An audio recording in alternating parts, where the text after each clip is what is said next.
久之前我就有先答应，然后就是前几天在 recheck 这个通告的时候，想说天哪，今天是寒流，我要不要假装我生病，先不要来好了？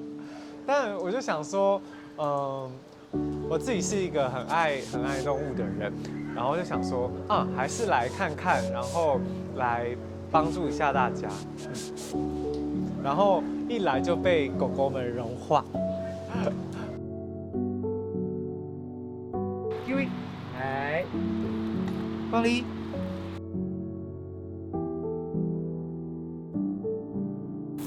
光离，来，坐下，坐下，坐下。来，好乖啊，好棒啊！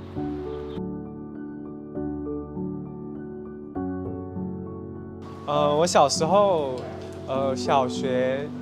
就是国中之前家里有养过一只狗，它是约克夏的品种，但它好像有点混到，所以它长得就是有点不是很纯正的约克夏。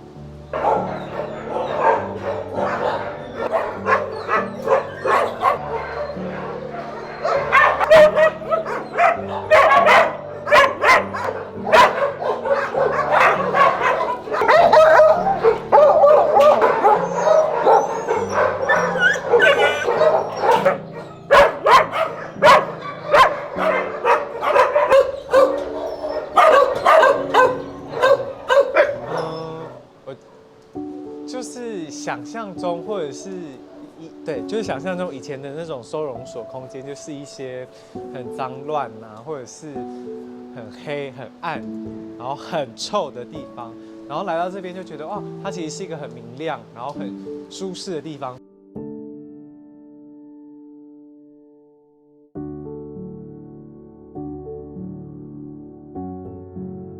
但其实这边蛮开阔，然后可以让那个狗狗们就是到处活动，我觉得很棒。坐下，坐下。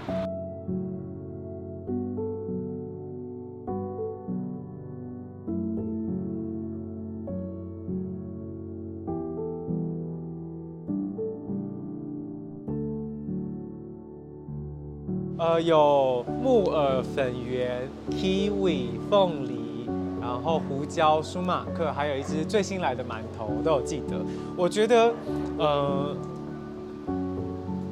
动物就是我们要饲养宠物这件事情，其实就跟人类一样，每一个人都是独一无二的。然后我没有要特别推荐谁，推荐哪一只狗，我觉得就是大家可以来这个环境，然后和他们相处。如果你有缘分的话，就是对啊，很老套，就是如果你有缘分的话，你就会 match 到你的那一只狗。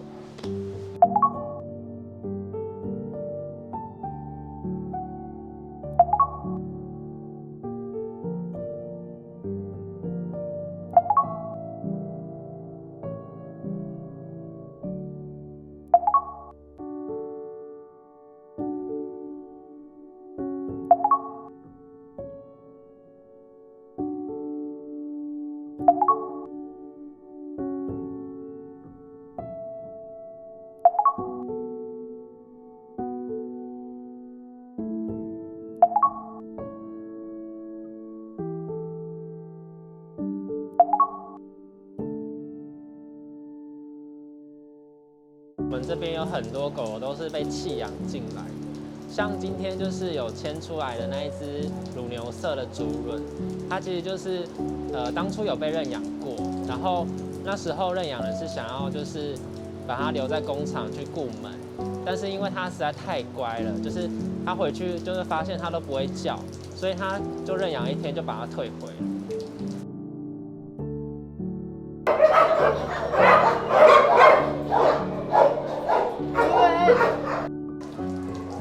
其实现在这里的犬舍的容量已经是比原本设计的还爆满。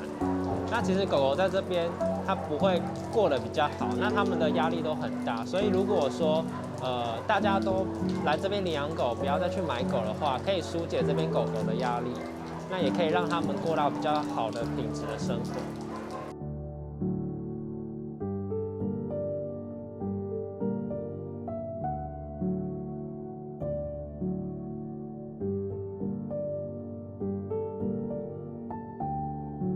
基本上因为如果新的狗狗进来到板桥动物之家，我们理论上都会帮它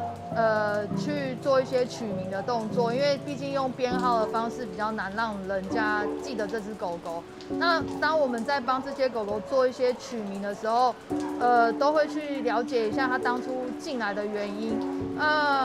不外乎很多，有的可能就是被通报，然后被抓进来的。那绝大部分也都是因为是被弃养的关系。那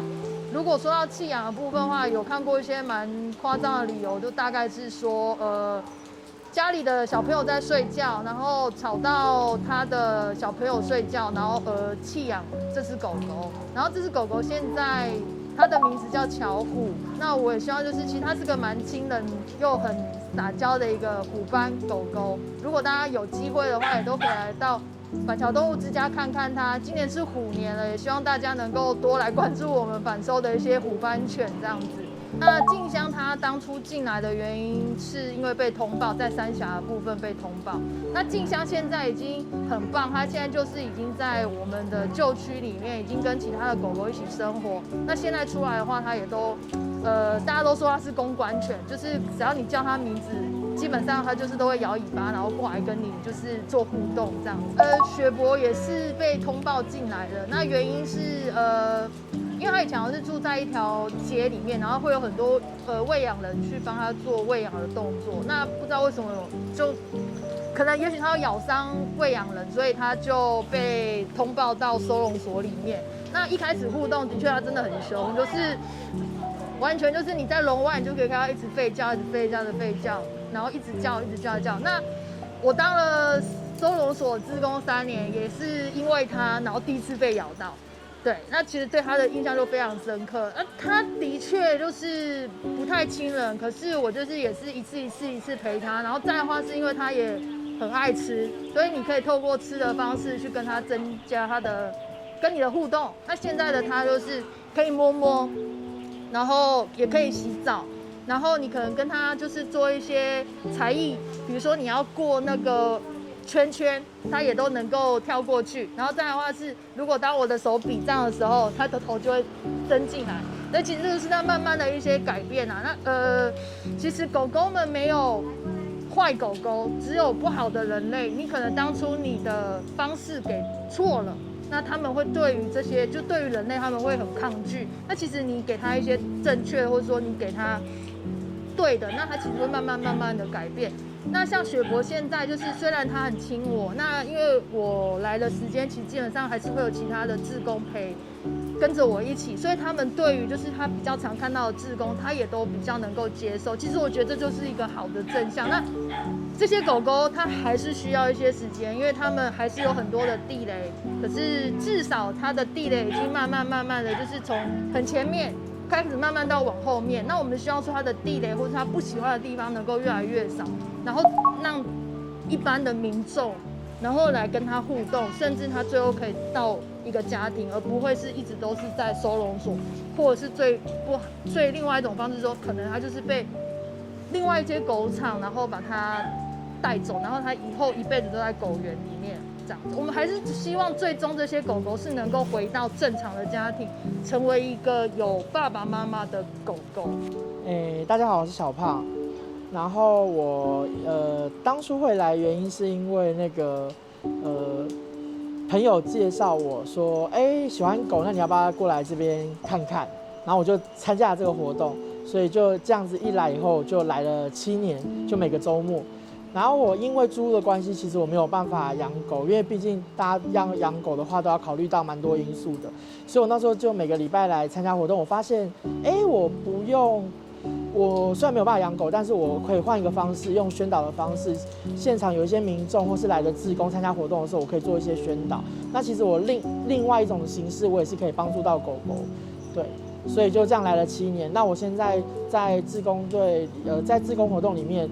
比较负责就是新志工的带领，就是前面会介绍投影片，然后让他们知道说怎么在活动的过程中要注意一些什么安全，然后像甚至有一些人他是没有跟狗狗互动过的，所以他来的时候我会教他怎么跟狗狗去做互动，然后进而让他们认识收容所是什么样子。因为其实大家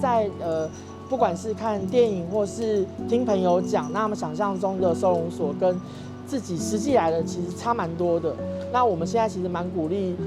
借由活动鼓励大家勇敢的踏进收容所，因为其实没有你想象中的可怕。那进而如果他来了收容所，那他看到搞不好就有看对眼的，那他如果考虑清楚了，家里也都 OK 了，那也是帮狗狗增加他一个认养率。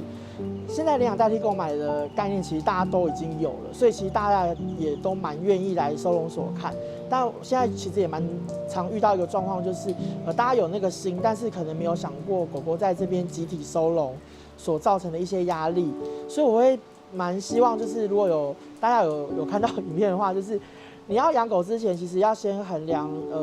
自己的环境，就是有的是租屋的话，那可能要先问过房东可不可以。然后你现在的工作或是其他的，其实这些都是要考虑清楚。因为狗狗领养的话，其实现在如果领养回去，也大概可以活个十几年左右，所以这些东西其实都是要考虑进去。而且如果一领养回去的话，其实你可能要去上班，那狗狗在家里，它会不会有吠叫的问题？那会不会吵到邻居或是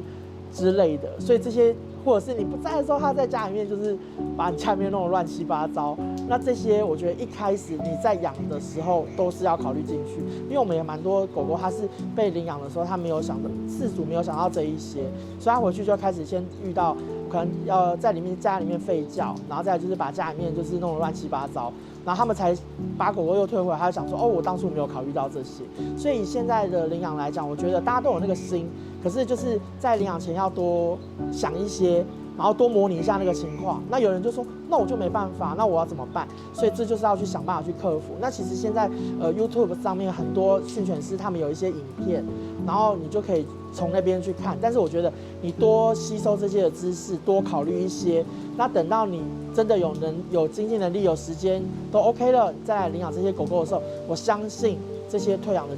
的故事就不会一直在发生，因为你都是已经是一个合格的认养人，而且你愿意就是为了这些狗狗去改变很多东西，然后让他们有一个幸福的家。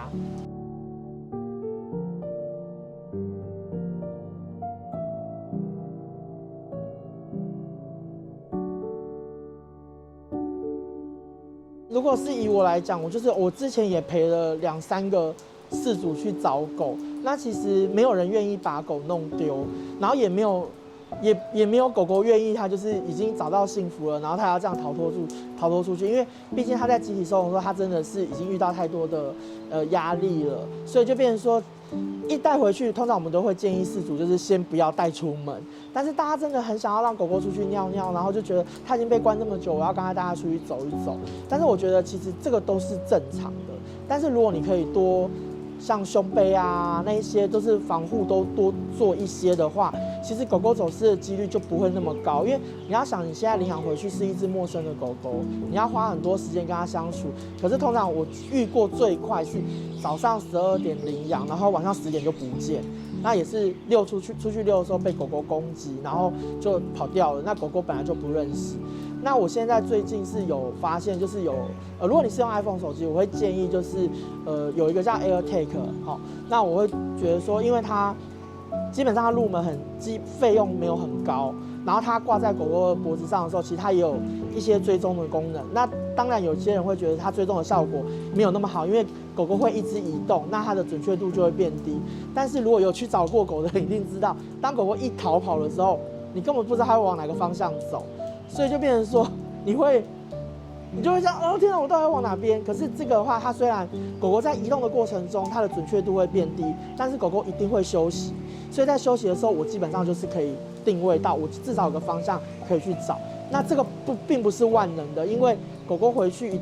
你出去一定会有很多状况，除非是你真的是都在车子里面，也都没有把它丢出，就把它带出去。那我觉得我现在会很推荐来领养的新饲主，就是如果他是 iPhone 手机，可以备一个这个原因也在这里，就是我们真的太多狗狗在领养过没多久就走失了，所以就是大家真的太容易松懈。那我觉得多一层保护的话会更好。那我们也不用狗狗好不容易找到幸福了，结果这时候因为意外或是其他的，然后又不见。那其实网络上你去协寻这些狗狗的时候，其实你在协寻这些狗狗的时候，其实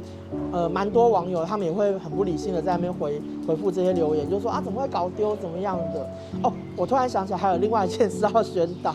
就是很多人觉得就是包括我的朋友，他们说为什么小胖你要好像一直在帮饲主招狗，他们不是都有打晶片吗？我要跟各位讲，那个晶片是要有人捡到你的狗，他带去兽医院，然后他去扫那个晶片。我们已经抓到了狗，我们才可以把狗狗带回去给你。但是如果你的狗狗现在已经流浪在外面了，没有人抓到它，那个晶片是不会像 GPS 一样告诉你的狗在哪里。对，所以我才会说，希望在这边做一些宣导，也让大家知道说，其实如果你来领养，我觉得很有心，事前的考量也很重要。然后最后就是，如果可以多一层保护的话，多做一个，我们就让狗狗不会幸福就这样子溜掉了。我觉得。然后现在就是那个收容所，我们其实现在大概有200多只狗狗，然后我们也有蛮多的幼犬哦，而且我们的幼犬一定会结完扎再出去。哦，那其实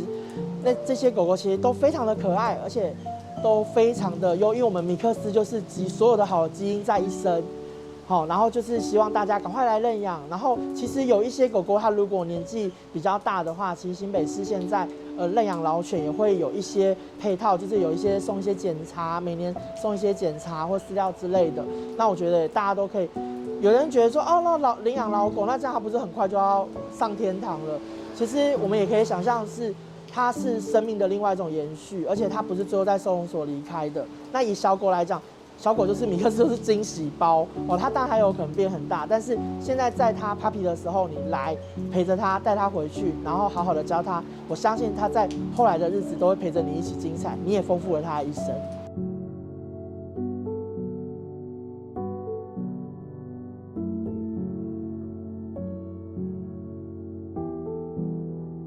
希望大家以认养代替购买。如果很想要一个狗狗当做你的家人的话，就好好对待它。然后也欢迎大家来板桥收容所来，看看有没有你有缘分的毛小孩。